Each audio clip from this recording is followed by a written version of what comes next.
ചിത്ര കോളേജിന്റെ നമ്മുടെ ഓഡിറ്റോറിയത്തിൽ ആ സ്റ്റേജിൽ നിന്ന് പാടുന്ന ഒരു ഓർമ്മ വരുന്നുണ്ടോ?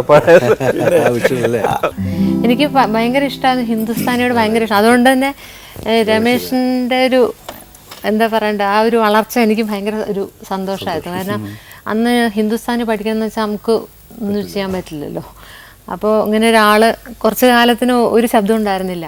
ഞങ്ങൾ പഠിച്ചു കഴിഞ്ഞിട്ട് പിന്നെ കുറച്ച് കാലം ഒന്നും ഒരു അജ്ഞാതവാസം പോലെ എവിടെയായിരുന്നു. അത് കഴിഞ്ഞ് പെട്ടെന്ന് ഒരു സമയത്ത് ഇങ്ങനെ രമേശ് നാരായണൻ എന്ന ഒരു പ്രാവശ്യം ഞാനിങ്ങനെ അപ്പം ഈ രമേശാണെന്ന് എനിക്ക് തോന്നിയില്ല. പിന്നെയാണ് ഇങ്ങനെ കണ്ട, പിന്നെ അത് വളരെ ഫാസ്റ്റായിട്ടായിരുന്നു പിന്നെ അങ്ങോട്ട് കയറിപ്പോയത്. ആഗ്രഹം ഉണ്ടെന്ന് പറഞ്ഞിട്ട് കാര്യമില്ല, നമ്മളതിന് വേണ്ടിയിട്ട് വർക്ക് ചെയ്തിട്ടില്ല. അപ്പം അത് തീർച്ചയായിട്ടും ഉണ്ട്. അത് ഞാൻ അപ്രീഷിയേറ്റ് ചെയ്യുന്നു വളരെയധികം. ശരിക്കും രമേശ് നാരായണനെ രമേശ് നമ്മളൊക്കെ കോളേജ് വിട്ടതിന് ശേഷം ഞാൻ മദ്രാസിലേക്ക് വന്നു. പിന്നെ രമേശ് എവിടെയാണെന്നുള്ളതിനെ പറ്റിയിട്ട് നമ്മൾ ജീസസ് ക്രൈസ്റ്റിന്റെ ഒക്കെ കാര്യം പറഞ്ഞില്ലേ, ഒരു വയസ്സിന് ശേഷം പിന്നെ അദ്ദേഹം എവിടെയായിരുന്നു എന്ന് പിന്നെ കുറെ കാലത്തിന് ശേഷമാണല്ലോ തിരിച്ചു വന്നത്. അതുപോലെ പെട്ടെന്ന് പിന്നെ അറിയില്ല. രമേശ് നാരായണൻ അവിടെ പഠിക്കാൻ പോയി, പൂനെയിൽ പോയി, ബോംബെയിൽ പോയി എന്നൊക്കെ കേട്ടു. പിന്നെ യാതൊരു വിവരമില്ല. ഞാൻ മദ്രാസിലാണ്. പിന്നെ 90s ഒരു അവസാനത്തിലാണ് മറ്റേ കണ്ണൂർ രാജൻ മാസ്റ്ററുടെ ഒരു പ്രോഗ്രാം പാടാൻ വേണ്ടി ഞാൻ തിരുവനന്തപുരം ദൂരദർശനിലേക്ക് വരാം. അന്ന് ഓർക്കസ്ട്ര ഒക്കെ പഠിപ്പിച്ചെടുക്കുന്നു, പാട്ട് പാടിക്കാൻ. ഓർക്കസ്ട്രയിൽ സിത്താർ വായിക്കാൻ ഒരു പരിചയമുള്ള മുഖം നോക്കുമ്പോൾ രമേശ് ഏകദേശം 10-18 വർഷമോ 19 വർഷത്തിന് ശേഷം ഞാൻ കാണുകയാണ് അദ്ദേഹത്തിനെ. അപ്പോഴേ ഞാൻ ചോദിച്ചു, രമേശേ എന്താ ഇവിടെ? ഇപ്പൊ ട്രിവാൻഡ്രത്ത് സെറ്റിൽ ചെയ്തു. ആ സമയത്ത് ജസ്റ്റ് ട്രിവാൻഡ്രത്ത് വന്ന് താമസം തുടങ്ങി. അല്ല, നമ്മൾ രണ്ടുപേരാണ് രമേശിന്റെ ആദ്യത്തെ കമ്പോസിങ് പാടുന്നത്. അങ്ങനെ ഒരു സംഭവം ഉണ്ട് ഇതിന്റെ പിന്നെ കോളേജ് പഠിക്കുമ്പോ. അന്നറിയില്ലായിരുന്നു രമേശാണ് ട്യൂൺ ചെയ്തത്. അപ്പൊ അന്നും ഉള്ളിന്റെ ഉള്ളിൽ സലിൽ ചൗധരിയാണ് കിടക്കുന്നത് കേട്ടോ. ഏകദേശം പല്ലവി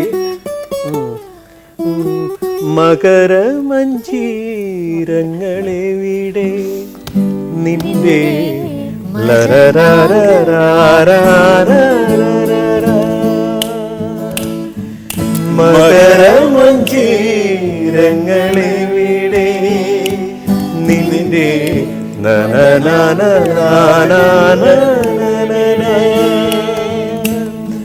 ഹൃദയേശ്വരീര ഗോവർദ്ധനത്തിൽ കേളികൗമുദിയുദിച്ചു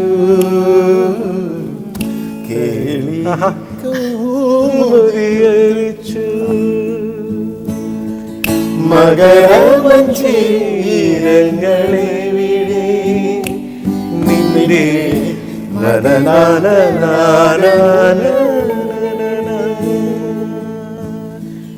ഹൃദയേശ്വരി അങ്ങനെ ഒരു സംഗതി ഉണ്ട് അതില്.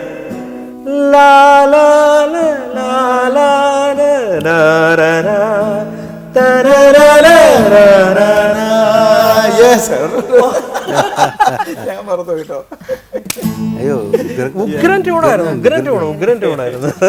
ഇനി നമുക്ക് ഹിന്ദുസ്ഥാനിയുടെ ലോകത്തേക്ക് പോകേണ്ടിയിരിക്കും. ഞങ്ങൾക്ക് അറിയാത്ത കാലഘട്ടത്തിലേക്ക് പോകേണ്ടിയിരിക്കും.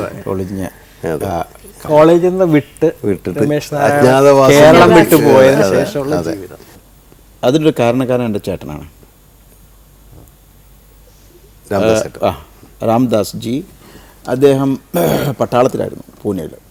പട്ടാളക്കാരനാണെങ്കിലും എന്തായാലും നമ്മുടെ ജീനിൽ മ്യൂസിക് ഉണ്ടല്ലോ, അവിടെ പോയി കഴിഞ്ഞിട്ടും പുള്ളി പല സ്ഥലത്തും തബല പഠിക്കാൻ തുടങ്ങി. അങ്ങനെ തബല വായിക്കും. ഇടയ്ക്ക് വന്നപ്പോൾ എൻ്റെ അടുത്ത് പറഞ്ഞു, എടാ നിനക്ക് കോളേജ് പഠിച്ചിട്ട് എന്തോന്ന് കിട്ടുന്നത്? നീ ഉഴപ്പി നടക്കല്ലേ അവിടെ? സിത്താർ കണ്ടിട്ടുണ്ടോ നീ ചോദിച്ചു. ഞാൻ പറഞ്ഞു കേട്ടിട്ടുണ്ട്, എനിക്ക് ഇഷ്ടപ്പെട്ട ഇൻസ്ട്രുമെൻ്റാണ്. നീ ഗിറ്റാറിൽ വായിക്കുന്നുണ്ടല്ലോ, സിത്താർ പഠിക്കാം, വാ എന്ന് പറഞ്ഞു. അങ്ങനെയാണ് ഞാൻ പൂനെയിൽ എത്തിപ്പെടുന്നത്.